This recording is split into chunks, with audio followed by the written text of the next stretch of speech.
මගෙන් අහනවා inbox message කර කර හොමෝ සමුද සංධිය විවෘත වෙන්නේ කවද්ද කියලා. 300 ඉක්මෝ පිරිසක් මේ ගැන මගෙන් විමසනවා. අනිත් එක තමයි මම දාන ඔන් වොයිස් වල පවා මේ සම්බන්ධව කට්ටිය මගෙන් අහනවා, මිනිස්සු මගෙන් අහනවා. ඉතින් උත්තරයක් නොදී ඉන්න බැරි නිසා තමයි මේ හරහා මම උත්තරයක් දෙන්නේ.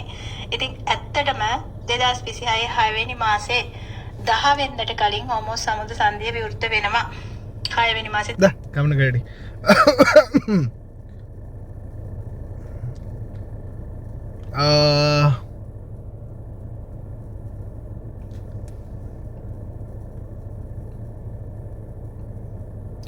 ஜூன் 10 2026. அஸ்ஸலாமு அலைக்கும் வரஹ்மத்துல்லாஹி வபரகாத்துஹு. அன்பார்ந்த அனைத்து உறவுகளுக்கும் இனிய மதிய வணக்கம். கிட்டத்தட்ட 300 பேர் போய் கேட்டிருக்கிறாங்க. 300 பேர் ஹொர்மோஸ் அம்மா தாயே ஹொர்மோஸ் சந்தி எப்போமா திறப்பாங்க அப்படின்னு. அதாவது அவங்க அதுக்கு பதில் சொல்கிறாங்க. எப்படின்னா அந்த என்ன சொல்கிறது, அந்த இதுக்கு சமாதான பேச்சுவார்த்தைகள்லாம் நடக்குது. ஏம்மா நீ சாத்திரம் பார்த்து அப்படி இப்படி நடக்கும்னு சொல்லுவோன்னு பார்த்தா நீ கடைசியில் என்னம்மா நான் பார்த்தேன் சாக்காச்சாவா, அதாவது சமாதான பேச்சுவார்த்தையெல்லாம் நடக்குது. 6ஆம் மாதம் 10ஆம் தேதிக்குள்ளே ஹொர்மோஸ் ஜலசந்தி ஓப்பன் ஆகிரும். எல்லா நாடுகளுக்கும் சாமான் போகும் வரும், பெட்ரோல்லாம் போகும் வரும், எல்லாம் அமைதியின் நிலவும்.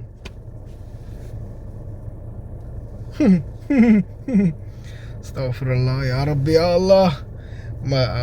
நான் யாருக்குமே அவமானப்படுத்தணும் இல்லை, அவங்களுடைய நம்பிக்கை கொச்சப்படுத்தணும் அப்படின்றது இல்லை.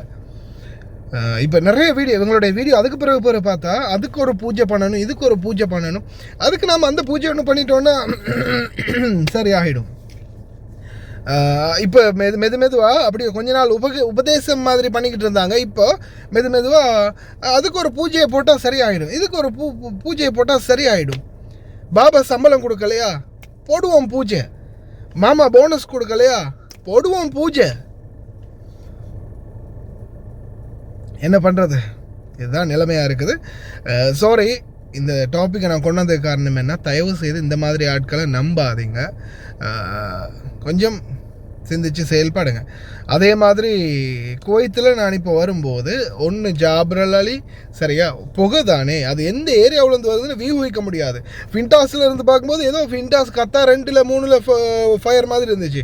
அதுக்கப்புறம் எகேலா பக்கம் பார்க்கும்போது எகேலாவில் இருந்து ஆப்போசைட் முபாரக் அல் கபீரா அப்படின்னு முபாரக் அல் கபீர் போனால் ஜாப்ரா போங்கடா அப்படின்னு நான் 3 மந்தக்காவை தாண்டிட்டேன். ஃபின்டாஸ், எகேலா, முபாரக் அல் கபீர். அதுக்கப்புறம் பார்த்தா ஏதோ ஜாபர் அலி பக்கமாக இருக்குது.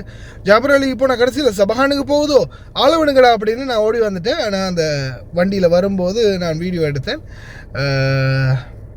எங்கன்னு தெரியலை, உங்களுக்கு தெரிஞ்ச மாதிரி இருந்துச்சுன்னா மறக்காமல் அப்டேட் பண்ணுங்கள். மிகப்பெரிய ஒரு புகை மூட்டம் கிளம்பி போயிட்டுருக்குது.